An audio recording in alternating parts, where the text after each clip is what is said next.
Thank you so much for coming out today. My name is Pamela Russell. I'm interim director and head of education at the Mead Art Museum. And it's my great pleasure to welcome you to today's lecture on teaching and learning in the College Art Museum, one of my favorite topics, presented by Laura Nasrallah, professor of New Testament and Early Christianity at the Harvard Divinity School in Cambridge, Massachusetts. Well, this evening's lecture has had a 9-month gestation period. It was conceived on December 5th, 2013, when I attended the Harvard Art Museum's annual Leventrit lecture last year on the topic, New Takes on the Ancient and Byzantine World. The lecture took an unusual form last year. It was a collaborative presentation.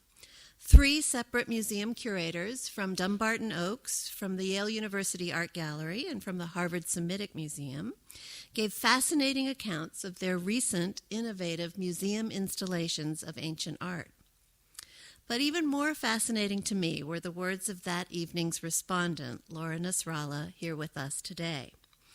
Laura proceeded to offer a series of cogent, compelling, yet also lyrical reasons why encounters with original works of art or archaeological objects in museum settings can so profoundly enrich teaching and learning. Many of her ideas seemed fresh and new to me, someone who has already thought long and hard about the meaning of teaching in museums. I think I may have been most struck by her comments on that elusive, mystical feeling that students, and all of us really, experience when we come face to face with a real object, particularly one of some antiquity. I think many of us recognize that aura is part of the power of an original work, crafted by human hands in a time long ago. But Laura intriguingly dug even deeper and asked her students to then question, to critique that numinous feeling. Why were they having it? What did it mean? Her many insights lingered in my mind, and a couple of weeks later, I got up my courage to write her a message, really out of the blue, telling her how much her remarks had resonated with me. And very soon, we began to explore how and when she might come to the Mead and Amherst College and share her ideas with us. Over the winter and spring, our correspondence developed into a collegial friendship, which led to a delightful meeting in Cambridge this past June, where we had the chance to plan the details of her visit today. So today, after 9 months, our exchanges are bearing fruit. Today, Laura met at lunchtime with 9 new faculty members at Amherst College and led a terrific workshop in the Mead Galleries, sharing her imaginative approaches to teaching. And this afternoon, you too will have the pleasure of experiencing works of art with her unique guidance. Of course, we must acknowledge that her real professional expertise actually lies outside the museum walls. Laura received her A.B. in English from Princeton and master's and doctorate from the Harvard Divinity School.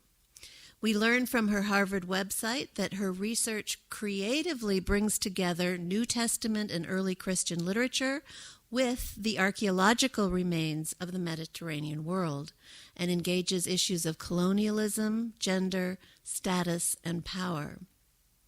In a book published in 2010 by Cambridge University Press entitled Christian Responses to Roman Art and Architecture, the Second Century Church Amid the Spaces of Empire, she argues that early Christian literature is best understood when read in tandem with the archaeological remains of the Roman world. And among her current projects is a book on archaeology and the letters of Paul, and also a study funded by Harvard's Office of the Provost of the uses of the New Testament in U.S. popular culture and politics. So it's now my great honor to turn the podium over to Laura for Matter and What Matters in Teaching and Learning, a field report from the College Art Museum. Thank you, Laura, for coming.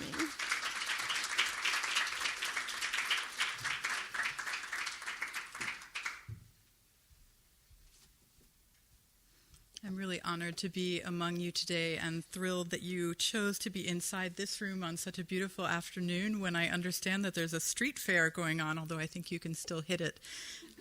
Lasts till 9 p.m. And I want to thank Pam for her invitation for me to come here. One of the great honors of it is that I am not an expert in art history or in museum studies, and so I'm stretching myself and learning a lot in this process.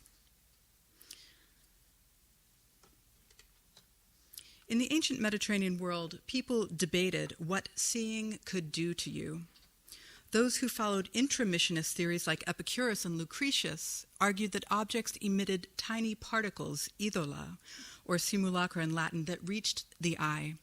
These films were tactile objects that entered the viewer. In Lucretius, we even find the idea that the films that come off of objects can mix in the air, thus producing in the eye hybrid images. A mid-air crash of two films could affect vision. For example, so that a man and a horse suddenly combined and a centaur was impressed upon the eye. Extramissionist theories, in contrast, saw the eye as an active agent that emitted rays or visual current toward the object of perception, an idea stated most clearly in Hipparchus, who speaks of the rays of the eyes as a kind of hand grasping external objects. Stoic philosophers talked instead about pneuma, spirit that strikes the pupil, stamping an impression of the object onto the eye. This perception is then communicated to the hegemonikon, or the governing part of the soul.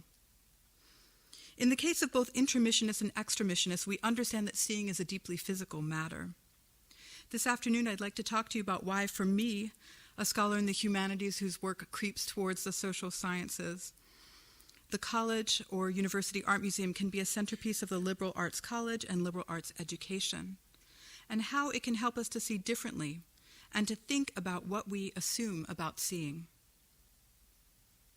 I'd like to talk about what's being called the materialist turn in historiography and in the study of religion, my particular field, and also about how the College Art Museum can serve to remind us why matter matters and to push us towards a richer interdisciplinarity in our work.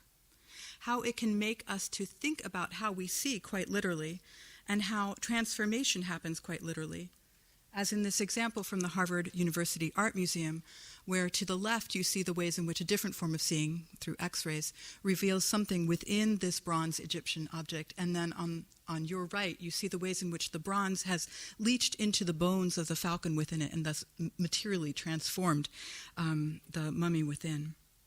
But for a moment, let me go back to my late antique Mediterranean writers. We just learned that seeing in antiquity is theorized as a deeply material and tactile experience, not something clean and cold, to be done at a distance and with no touch involved. Seeing also can have dangerous physical effects.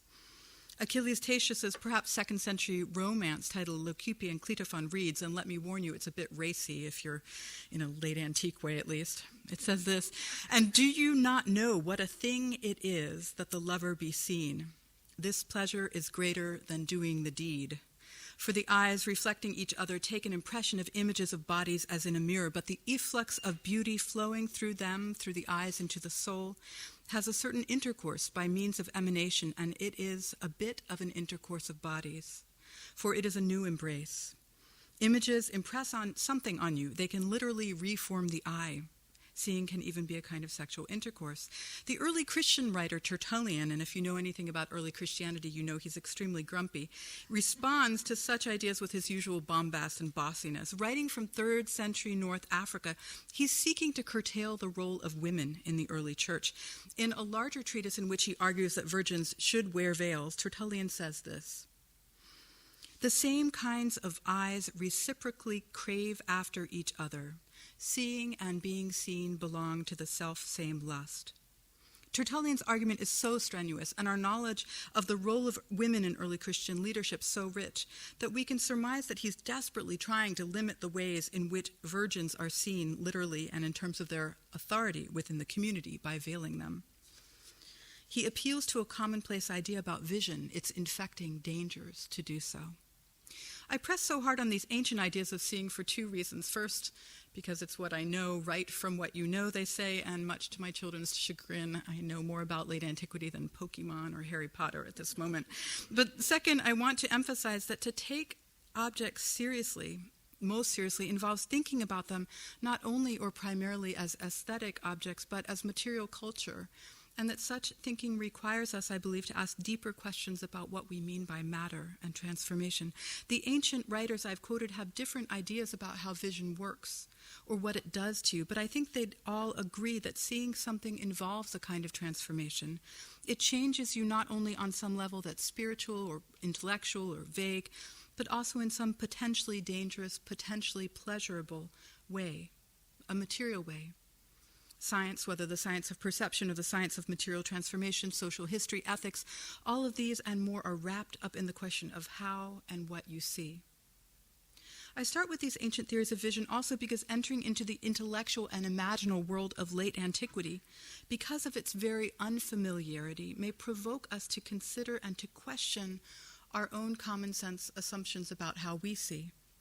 Taking seriously ancient arguments about seeing, however briefly and however wrong we may think that they are, can provoke us to think about how seeing transforms us, and particularly how seeing and interacting with objects might literally be part of a materialist turn, our contact with matter, and our reminder that we too are matter.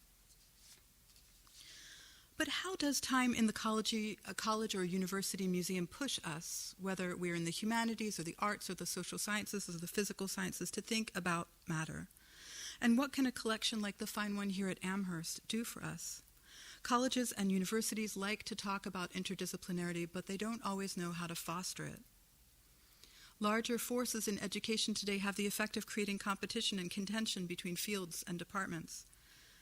What's more important, physics or art history? We know where that argument lies, right? English literature or computer science, chemistry or classics? And who cares about Slavic languages? Hopefully no one out there is in Slavic languages. Some forces in higher education talk about unbundling colleges and universities so that each institution specializes only in one thing. Others push online education and the power of the virtual. In this context, the liberal arts college is seen as inefficient, perhaps too many faculty, too many topics, too many choices, as a kind of finishing school, potentially. The College Art Museum might seem to be the ultimate marker of this, a collection that is often the product of some rich gentleman's bequests, on the one hand, and a place merely to stop for a breather and some coffee and a little beauty, on the other. An unnecessary luxury to the administrators among us, maybe. To misquote T.S. Eliot's East Coker, art museums may be in the situation of fighting to recover what has been lost and found and lost again and again, and now under conditions that seem unpropitious. Now, I'm not a complete Luddite. I've taught online. I'm inspired by the digital humanities, and I used your virtual collection online with great glee. But I do want to argue instead that the College Art Museum is a place where interdisciplinarity, so often paid lip service, can flourish. It's a place where we can discover hitherto underutilized resources for teaching and an already existing treasure house that allows the sciences, arts, humanities, and social sciences to come together.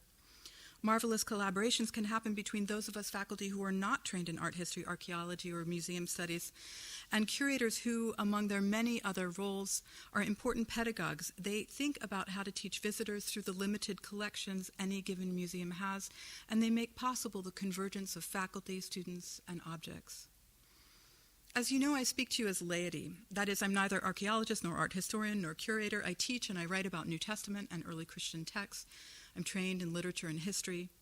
And while my writing and teaching use archaeological materials for the purposes of historical reconstruction from the 1st to the 4th century CE, much of my own learning about this is pretty ad hoc, picked up from travels to archaeological sites and meetings with archaeologists on the one hand and readings in art history on the other. And I'm likely preaching to you as the converted, talking with those of you who have already the inclination to come and celebrate the museum and to use it for your own enjoyment, learning, and perhaps teaching. But I want to reflect with you a bit on my experience of teaching with objects as a means of giving the perspective from below the art historians and below the museum studies folk, if you will, the perspective of someone who brings students into the galleries and seminar rooms and, in a pinch, uses PowerPoint. Let me articulate some possible uses of collections in a speech in 5 relatively brief movements with an excursus in between. First, the question, how do you find proof? The first thing that I use the museum for may sound a bit negative. I use it to remind myself and my students that artifacts are neither proofs of history nor mere illustrations of it. That is, perhaps we come to the museums to remind ourselves of how not to use objects.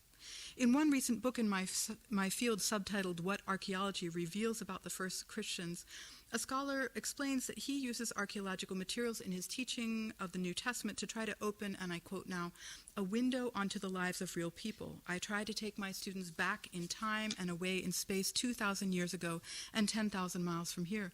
The only way to do that successfully is with archaeology. Objects are often thought to provide purer, more authentic data about history than literature does, particularly in my field, the world of New Testament texts. Often people try and hope to argue that archaeology proves the Bible, even if the very premise that archaeology can prove a collection of historical texts written from a variety of perspectives and in different political circumstances over a large range of time is problematic at the outset. Recent examples include the likely forged inscription of James, son of Joseph, brother of Jesus, on an unprovenance ossuary. A couple of years ago, there was a publicity storm around an ossuary purportedly found nearby, which has a nearly unintelligible inscription of 4 lines and 15 letters total in Greek that some claimed referred to the idea of the resurrection and which some claim presents a whale spewing out Jonah, a story early Christians often used to symbolize the resurrection. This so-called whale had already been identified likely as an amphora in 1981. Here you see it correctly oriented, and it looks a lot less like a whale. It's become a Lenten practice to publicize some object, usually right before Easter, that seems to call into question or to prove some aspect of the narrative in Jesus' life. It's become a Lenten penance of some sort for faculty of New Testament and early Christianity to have to deal with students' questions and media calls about these so-called revolutionary finds that explicitly or implicitly prove something about the Bible. So one problematic approach that we can disrupt in our time in the museum is that a pretty object is an illustration of reality, or that it proves something about the past. In the case of your collections, I can take as an example a 6th century BCE red figure amphora. The image depicts a pale female and a dark male draped in richly textured fabrics, reclining on an elaborate couch as male slaves attend them, one playing the double flute. It's likely not a human pair, but perhaps Dionysus and his bride, Ariadne. This red figure amphora allows us to learn something about life in the 6th century BCE, say something about the construction of couches or about a musical instrument at the time, about practices of reclining. But of course, you well know these figures in this scene are rhetorically constructed, we might say. They try to persuade the viewer and the user of this amphora about something. Perhaps they persuade the owner about his or her status in society, or his or her aspirations to luxury, of his or her goal even to be like the gods. Together, we in the museum can discuss how an image like this is not a transparent window into a past reality. It doesn't tell us something easy about the relations between men and women in the 6th century or about common dining practices. That might be easy enough to accept, but an object from the Harvard Art Museums, which I use in teaching a seminar on grief in antiquity, is perhaps more challenging. Sometimes in the field of the study of religion in particular, a pretty object is used to illustrate how someone might have done a ritual, as here with the scene of laying out and mourning over a body in an Attic white ground lekithos of the 5th century BCE. My students and I have stood before this very same lekithos to discuss different and various depictions and teachings about grief in antiquity. Students have understood it not as a picture that illustrates grief or as proof of how people in antiquity laid bodies out, but as one depiction among many, as a text alongside a range of others, whether Homer's depiction of Achilles mourning Patroclus, philosophical texts like Cicero's Tusculan Disputations, or early Christian letters that talk about how recipients should not grieve. We should not assume that literature reflects reality, but we should also not think that objects are built in a world that invites the reader in without trying to persuade them, the reader or the seer in without trying to persuade them. We should critically engage with objects in the museum, asking how and to what ends they seek to persuade us visually about what they disclose and what they marginalize or conceal. Objects and images aren't, and this makes New Testament scholars sad, but they aren't pure, better proof, less in need of interpretation. In the museum, we can learn and teach how objects stand in need of interpretation and contextualization. Many of you know this very well. Second, the museum can help us to break down categories. Being in the museum can break down our disciplinary divides and encourage us to leave behind the departments of the modern college with all their peculiar disciplinary histories. In my case, this means that we have to see the ways in which religion, theology, philosophy, and cosmology are all interconnected in the ancient world on the one hand, and how the social, political, and economic are involved in practices of religion on the other. Being in the museum can force my students and I to see religion in a different way. In the modern world, religion is so often configured as a matter of belief or an interior disposition, faith or spirituality, far removed from the exigencies of the day. But an object like this one in your collection shakes up the disciplinary divides in this conception of religion. It's a small oil lamp from the 2nd century CE, very common looking in a way, but precious in the questions it can raise. The poorly conceived bust of Jupiter or Zeus on it can allow us to raise questions. Is this a religious object or a household one, or both? What is religiously meaningful and what is decorative? What is domestic and what is cultic? A small object like this one challenges the way in which these very questions are framed. Religion, social history, artisanal work, and trade are all combined as we look at this object. There are other ways categories could be broken down. Here we see some objects that might be considered a bit odd for the art museum, and I must say they are not on display, but you should go look at them, find them, ask a curator. On the top you see something a bit familiar, a die, albeit made of bone. On the bottom, you see something perhaps unfamiliar. Does anyone know what they are? Knuckle bones. Yeah, thank you. So knuckle bones, astragaloi in Greek, these are manufactured of glass. They imitate the bones of sheep. These, like die, were cast for games in the ancient world. But they could also be cast for the purpose of controlling and defining what we might call risk, as people faced uncertainty in health, love, and especially in business. In the Roman world, particularly in the Greek East, in the region of present-day Turkey, inscriptions have been found mounted in key places, in governmental and market centers. These contained upon them messages from gods and other spirits which predicted success or failure, especially in business enterprises. People would, in these convivial public spaces, roll dice or astragaloi, calculate the complex roll, and then look up the roll numerically on the inscription to see what message a god or spirit might have for them. So let me give you an example from a 2nd century inscription in Kremna in modern-day Turkey, Asia Minor. We find these inscriptions. I'll read 2 of them. 4113312 of Asclepius. So if you hit this roll, it's of Asclepius, the god of health. 1 4 falls, 2 hiens and 2 threes, again defining the roll. A storm will bear down on the undertaking, and yet it will be fine. The god proclaims that he will save the man who is struggling with a disease. They will bring the man in a foreign place, safe to his home. Another one, 4 3 6 1 1 15. Of Zeus Xenios, 1 4 and 3 and a 6, the 2 others are hiens. Do not hurry the business for which you intend to go, for it is not yet the right moment. The gods will readily save the one who is ill, and the god proclaims that the man who is in another country will return. These are instruments to investigate chance and risk, probability and fate, statistics and hope. We can literally and figuratively turn them over and find in such small objects great potential for teaching. They help us to ask what ideas of play and leisure or games existed in the ancient world, or in our own. How do humans and animals interact? After all, these are replications of sheep bones in a way. How did others deal with probability and risk? We might look at the ticker on some economics channel on TV, or we might ask a financial consultant, how did they deal with this in the ancient world? How did they understand fate and the gods and financial matters to be deeply intertwined? You can see that a real team would be needed to understand all the possibilities here. An economist, a scholar of religion, an art historian, social historian, all of them can walk into a bar together to look at this die and at these sheep bones to try to understand their meaning. 3. Technie, or craftsmanship. When we enter into an art museum, we can think about the artisanal work and craft on the one hand and use on the other. I want to take us back to this little lamp. An object like this lamp with a bust of Jupiter can bring alive the question of the religious life of the artisan.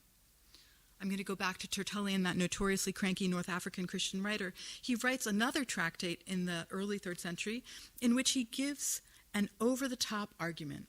Christian artisans, he says, who craft images of the gods should have their hands cut off or should choose to lay roof tiles rather than engage in the more lucrative making of images.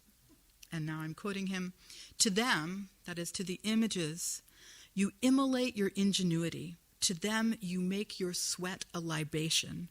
More are you to them than a priest, since it is by your means that they have a priest. Your diligence is their divinity." Objects, whether beautiful or humble, can help us to ask together in a more powerful way, how was something crafted? What economic forces allowed for its creation and use? What might the response of the Christian artisan of the so-called pagan gods be to Tertullian's furious speech? What was the economics of making such a lamp, and what theological drive and theological consequences surrounded its making and use? And here a brief excursus on the material turn. In asking these questions, we take part in what's being called the material turn. The materialist turn follows on the linguistic turn, in which scholars in the humanities especially, but also the social sciences, have attempted to expose how complicated language is. That language is not a transparent medium of communication, but needs to be interrogated as a tool of persuasion, as rhetoric on the one hand, and as constructing the very reality it purports to describe on the other. In the field of religious studies, the materialist turn refers to an increasing interest in objects, especially those that demonstrate something about everyday life or common practices among the less than elite. In my particular subfield of New Testament and early Christianity, the materialist turn can refer not only to an object like this terracotta lamp, but also to manuscripts. I think of the work that Michael Penn is doing with Syriac manuscripts. We're increasingly looking at these manuscripts not primarily to reconstruct the earliest layer of a tradition, the sayings of Jesus, the first layer of the Gospel of Mark, but to look at the multiple ways in which earliest Christians produce various traditions and stories. So, too, there's an increased interest in tradition that reaches back to at least the late 19th century of bringing inscriptions and archaeological remains to bear upon our historical reconstructions of the communities that first produced or used New Testament texts. In my particular subfield, I have the feeling that some of this is due to a desperate attempt to get oxygen into the room. The New Testament is a rather thin and meager and overstudied set of texts, and the materialist turn gives us some breathing room. In this turn to material culture, that is part of the materialist turn, the emphasis is not only on the beautiful, of course. By material culture, we refer to the study of objects as they're produced by and interact with human society and culture, the study of things without strong concern for their aesthetic or architectural value. That is, the study of what these things can tell us about the human cultures of the past. It doesn't have to be pretty or whole or even considered worthy of a museum shelf to count as material culture. And this materialist turn emerges at the same time and in relation to thing theory. Bill Brown begins his famous essay on thing theory in such a funny way that I want to read it to you. Is there something perverse, if not archly insistent, about complicating things with theory? Do we really need anything like thing theory? The way we need narrative theory or cultural theory, queer theory, or discourse theory? Why not let things alone? Let them rest somewhere else in the balmy elsewhere beyond theory. Of course, the whole article then goes to contradict that hope at the beginning. He goes on to talk about how things can and must be theorized. Before him, anthropologist Arjun Appadurai had asked us to think about how things, too, have social lives, to think about an object in this very museum, if in the basement, I assume, perhaps a shard like this fragment of Samian ware from the 1st century, relegated to the storerooms. It has a biography, if you will, its life as clay, its formation into a pot, its being carefully marked by design, its use, its fragmentation, its purchase as a small shard of the past, and now its life as a photographed object. Its life as potential trash has been transformed into a life as treasure, stabilized and preserved against further decay. But by talking about the materialist turn, we can go further and challenge ourselves or extend a bit what material culture might generally mean, not just an emphasis on objects and the non-literary in the reconstruction of history, but I mean to lean upon the term matter within it. That is, I'm thinking about materialist historiography. To quote Engels, I use historical materialism to designate the view of the course of history which seeks the ultimate causes and the great moving power of all important historic events in the economic development of a society, in the changes of the modes of production and exchange, with the consequent division of society into distinct classes and the struggles of these classes. We can bring questions of economics and inequality and labor to bear on our study of objects from the museum. In addition to this recognition of matter in relation to materialist history or the materialist turn, in the Marxist sense, we can ask about how to think about materiality itself. Theoretical physicist and feminist philosopher Karen Barad writes, "What is needed is a robust account of the materialization of all bodies, human and non-human, and the material discursive practices by which their differential constructions are marked." Put in simpler terms, what she challenges us to do is more than merely reframe our thinking away from the dichotomy of words versus things, discourse versus the real, passive versus active. She and others take matter seriously. They take seriously the vibrating, agential stuff of atoms and their even smaller bits that act on their own, which have agency in their own way. Such a turn to matter in an admittedly post-humanist framework need not mean that we ignore humanist concerns, but that we place humans within a range of matter. We're reminded of such a point when we see the Mead sarcophagus, made from Carrara marble, detailed with sea nymphs riding on buff sea centaurs, glancing at each other provocatively. This object makes us think about materiality on multiple levels. We can look at the sarcophagus itself and think about its production in an artisanal workshop. The central motif is flanked by these sea nymphs who, strong-armed, hold up an area for an inscription, or the sea centaurs who hold up this area for the inscription. It was left blank in a situation of what we could call mass manufacture, most likely, open to express the sentiments and data of whoever would buy the sarcophagus. We can think materially of the fact that 2 children were placed within the sarcophagus, and I read from the translation on your website, to the departed spirits of Laberia Alexandria, who lived 10 years, 5 months, 7 days, and of Sylvanus, who lived 6 years, 5 months, 14 days. In this sarcophagus, the unhappy mother buried 2 bodies, her children, forever to live in sorrow. She survives her children and leads a most miserable life, her husband snatched away by death, the father of these poor little ones. It can make us wonder about infant mortality in the ancient world. The writer of this inscription might have thought that after age 5, her children would be safe from death. That's usually the marker, even in the present, of mortality, of child mortality. And yet she mourns. It's a demographic issue hard to reconstruct in antiquity, but through inscriptions like these we can find more about such issues of life and death and materiality. But so too, we're reminded of these questions about human materiality with another object from your collection, not on display. Jacqueline Hayden's photograph made with pigmented ink on silk. This is from her Passing Away series, in which over 3 months as her mother died, she photographed her mother's skin with all of its translucence, valleys, rivers, and cast the ephemerality of her mother's body onto the sheerness of silk. Her photograph reminds us of the constant decay and transformation of matter, whether in a corroded bronze Roman object or in our own bodies. 4th, what do you desire? Encouraging and frustrating emotion in the museum. This is something that Pam alluded to earlier.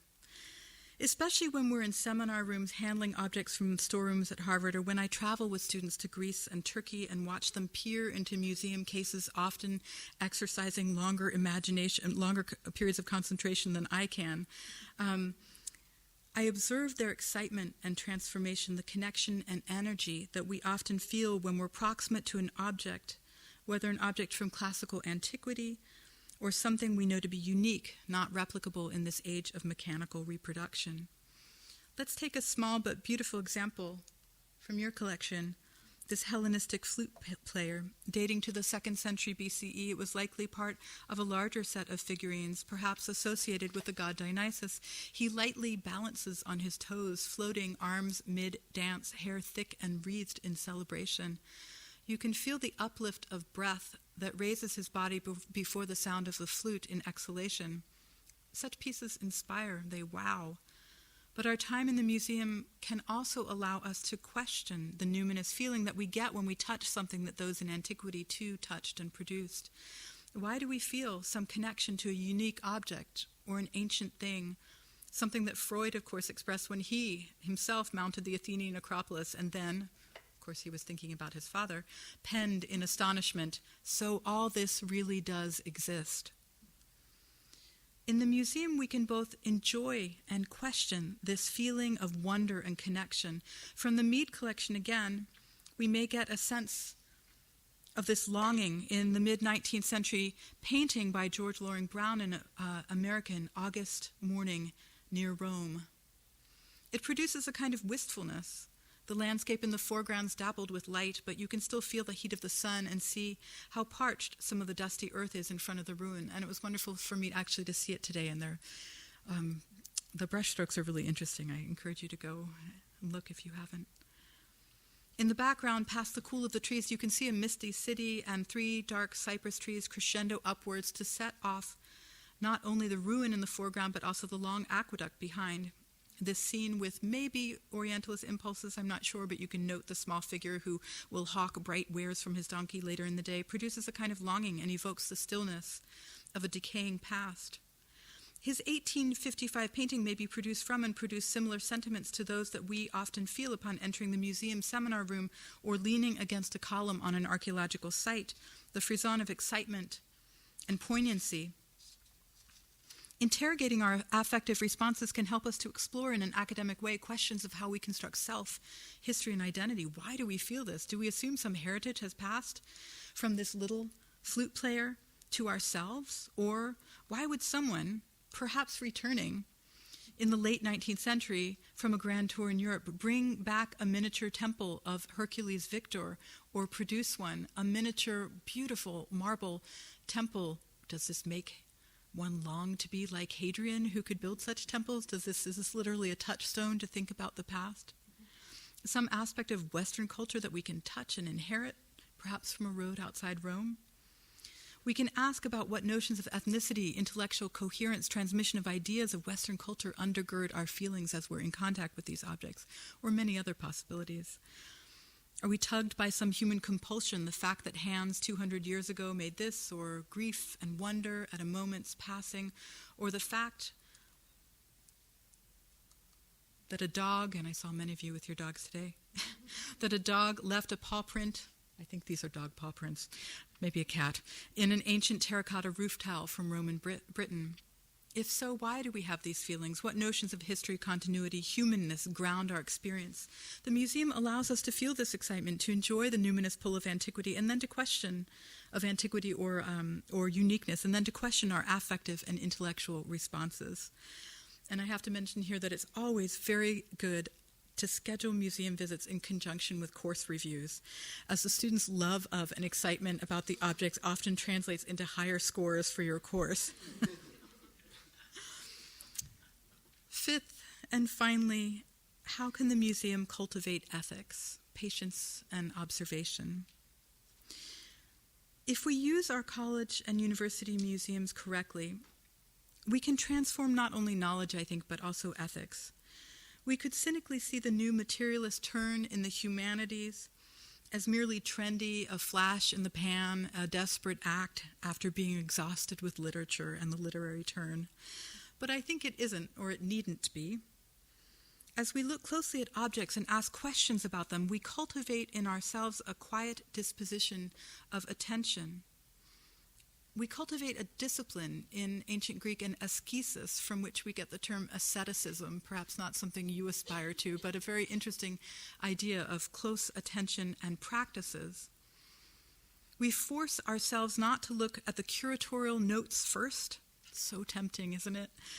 Hoping to find an answer to the question of what is this, but to observe instead And in doing so, we find that the question, what is this, is a poor one to ask, since the object is many things and can be viewed in many ways. Attention to the details of an object disciplines us to attend better to analogous material and ethical issues in the present. If we can sit with the uncertainty of not knowing what a thing is and waiting for the label for it to explain itself, perhaps we can sit, too, with differences within our communities, our cities, or our towns, of learning about others more precisely, of not speaking or reaching conclusions too quickly. This work of looking closely cultivates in the interpreter certain dispositions and practices. These dispositions and practices should lead us to questions. Have I asked enough questions? What have I missed? Whom have I missed? If I want to know about the less than elite, how can I get that data? What research will allow it? When I was a graduate student, I was sent to clear an archaeological site in the bug-filled hinterlands of Thrace, where literally there were all sorts of insects that could kill you, and no one explained to me which those were. My teacher there told me that archaeologists like to look for objects of gold, metal, beautiful things, but that is not the archaeological task. It is to attend to the small things with precision. I think he meant this, to dignify them with attention, because from these small finds can blossom a world. The task is not only to attend to the great, but to reconstruct the small things and those considered less than great.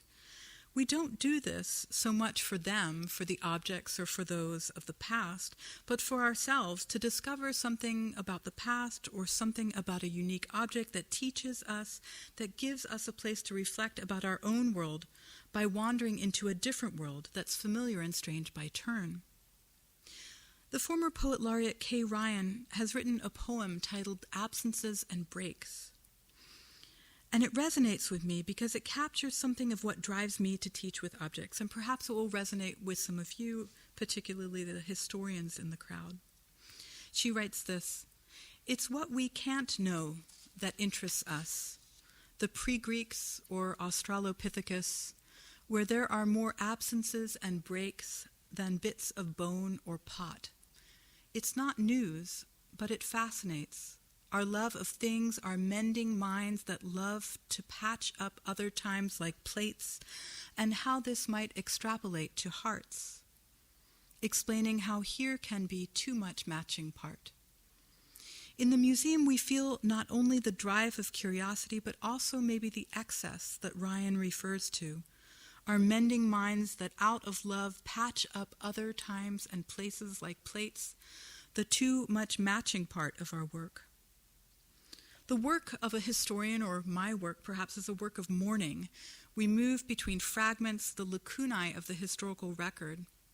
In the midst of those losses, and in the midst of our work of writing and teaching, the museum can become the place for connection with the past or with other worlds, a questioning of that connection, a place of joy not only in the beauty of an object collected for its aesthetic value, but also joy in the excess of questions raised by something as simple as a die or a terracotta lamp. Thank you.